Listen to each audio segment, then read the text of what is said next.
everybody, it's Ferrari Steve, and today I'm going to walk through unboxing and field stripping a Sig Sauer 1911 TACOPS. Boy, that is a sweet looking piece. So let's take it out of the box and see what we get. You get an owner's manual. You get a total of 4 8-round magazines. These are actually made by Checkmate. They're not bad mags. I really love the Wilson Combat magazines, but this one comes with 4 of these Checkmates, and they're not bad magazines. You also get a lock, but I suspect if you're like me, you probably don't use those that much. My gun is either secured on my person or secure in a lock safe. And then obviously you get the 1911 itself. Before we go through it, let's do a quick safety check. I'm going to eject the magazine. I'm going to lock the slide open. I'm going to put a finger down inside to make sure we are empty and the gun is clear. So let's look at the features of this gun. So this is a full-size 1911 based on the original 1911 design by John Moses Browning in the year 1911. I think fans of the 1911 are going to like this gun. I also think people who might want some of the newer features are also going to like this gun. I think there's a real broad market for this. So this 1911 TACOPS was originally, the design of this from Sig was the 1911 Blackwater. And they also made a P226 in 9mm Blackwater. This is chambered in 45 auto, by the way, which, you know, if you're a true believer in 1911s, any real 1911 is chambered in 45 auto. But this was originally the Blackwater edition. Blackwater got some bad press, and so Sig discontinued that partnership, and now it's the TACOPS. I think that, you know, the first thing you notice about this gun is the color. It's all black, all business, and that coating is what Sig calls nitron. It's their corrosion resistance coating. The gun itself is all stainless steel. It's not light, but you know, a 1911 is not supposed to be light. It's all business. So I like the coating, I like the color. I think one of the other first things you notice is this battle hammer here is skeletonized, and it matches the skeletonized trigger. The original versions of these guns had a solid trigger, and I think maybe the guys at Sig saw enough people swapping these out for the skeletonized trigger to match the hammer that they did it themselves. This is a match trigger. It's not a match trigger pull. The trigger pull is right around 5 pounds, that's the right trigger pull for a combat piece.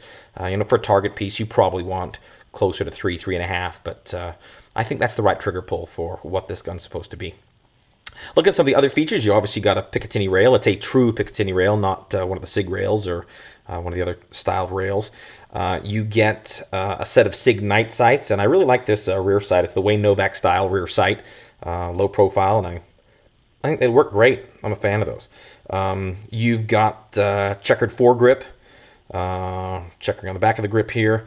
These are Ergo brand XT grips here, which I like, and you'll notice they are squared off on the bottom because it comes with a magwell, making reloads faster. So I think there's a lot of cool features of this gun. I really like it. So why don't we put the box aside and let's walk through how to field strip it.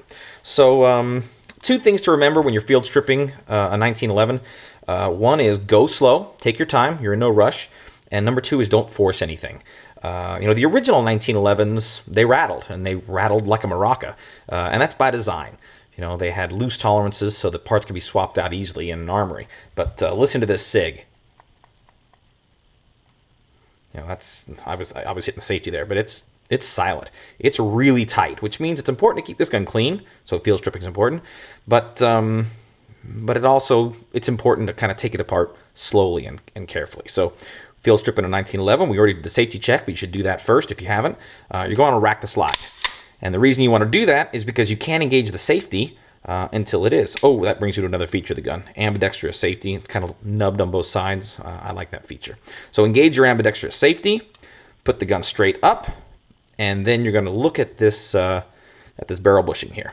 You want to push down on your guide plug, and you're going to want to turn your barrel bushing to the 9 o'clock position.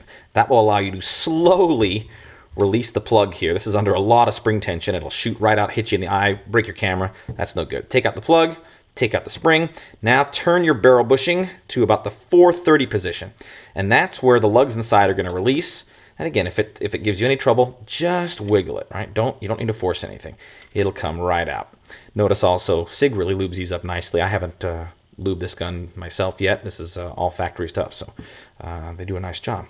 So at this point, you're going to want to turn your attention here to these little notches in the slide.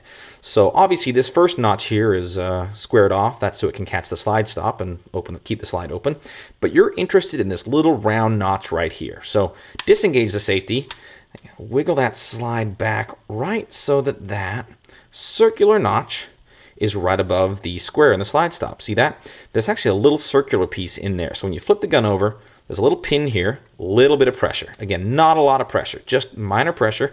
You'll get some daylight in there, and now you can wiggle that slide stop right out. Now you're ready to pull the slide off. So push the slide forward a little bit. I like to flip the gun over here, slide it out, put my thumb in so I can grab the whole slide assembly, and then pull the frame right out. Now I pull out my guide rod. Now you'll notice this is a standard size or GI or shorter or original guide rod or recoil spring guide, you'll hear it called too. This is the short original design from John M. Browning, and I like it. I'm a fan of the shorter ones just because I don't think you need the full-sized one, or it's not full-size, the long one, right? This is the original size. You could make an argument that this is the full size. Some people argue the longer ones make the gun heavier, let you get back on target faster. Boy, these 1911s, they're heavy guns anyway. I don't think you need that extra weight. So I'm a fan of the original design and the shorter guide rod. Now, your barrel's inside, obviously, and if you are, you know, a Glock owner or owner of even some 9mm SIGs, you're used to grabbing the barrel and pulling it out the back. That's not how this one goes. It comes out the front, so just grab the barrel, slide it out the front, and the slide and the barrel are free. And there you go. Those are all your parts of your 1911 field strip. Now, putting it back together, you go in the reverse order, but there are a few tricks. So let's look at those. Again, I go upside down. I like to push the barrel. Well, you have to. Don't just like to. Back in. Now, you are looking right here for this little loop. This is the barrel link, and this is what allows you to connect the barrel to the rest of the gun. You're going to want this upright. Grab your guide rod, and you'll notice it's notched here, so you can't put it on wrong. Stick it in there, and now I hold this whole assembly again with my thumb upside down. Now here's why I like to assemble it.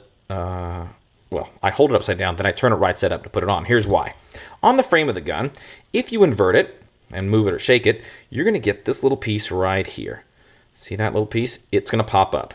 And as you put the slide back on, tink, you're going to hit that and you're going to mar up your slide. I don't mind getting my guns dirty. It's the right thing to do, but I don't like scratching them unnecessarily. So I like to make sure this is down, and it'll sometimes pop back up again and catch. So I like to make sure it's down, have the frame upright. So I grab my entire slide assembly, make sure my link is upright, hold the frame upright, make sure that's pressed down, and then I just slide it back together like this. Now, I only have to keep my thumb in place until my guide rod is just inside there. You know, once it's in there, it's pretty much good to go. All right, again, it can't go the wrong way. If you can see, it's the right way up. Now we want to talk about getting our little circular notch right back where it's supposed to be.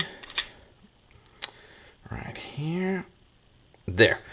Just above that that opening. Now at the same time, you're going to look down in the hole here and make sure that link is centered. If you don't see the link hole in there, you can wiggle the barrel until you get it lined up. That's what I was doing a little earlier there. Get that lined up. Now, grab your slide stop.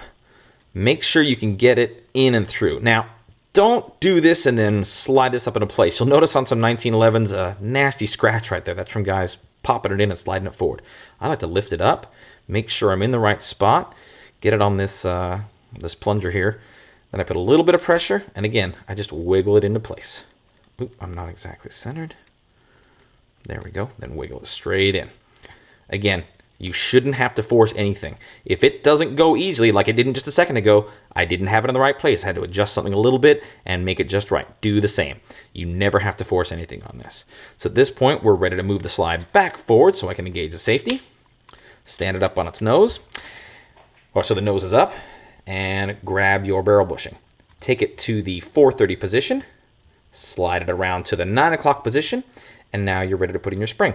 Now, I've heard rumors that the size of the plug here is the same size as a 45 ACP spent casing, and that if you lose your plug, you could use that in a pinch. I've never done that. I've never had to do that. I hope I never have to do it, but kind of interesting. I didn't have a 45 spent casing on me, but I found a 454 Casull round, and it drops in and sits there. So kind of looks cool. But apparently a 45 casing will go in there and sit just flush there so you can get the bushing back on there. But we don't need to do that today because we didn't lose any pieces. So drop your spring back in, grab your plug, and again, make sure you got a good grip on this, a lot of tension.